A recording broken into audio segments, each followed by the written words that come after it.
血氧到似有幻象，乏力地躺於地上，合上雙眼，用皮膚感應路上。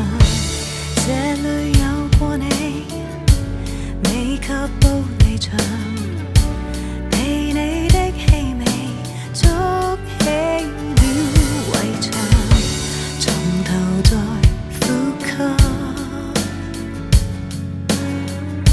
殘存那種美。現在嘗到的苦，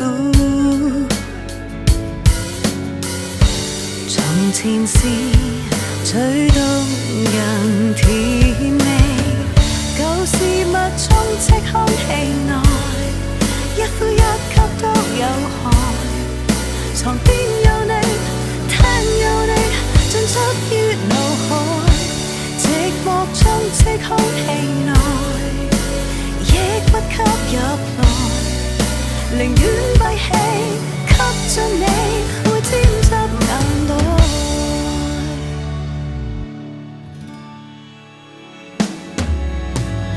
勉強再試試站立，自願地展開學習，盡快適應着殘忍的低氣壓，似欠缺勇氣，不敢失去你。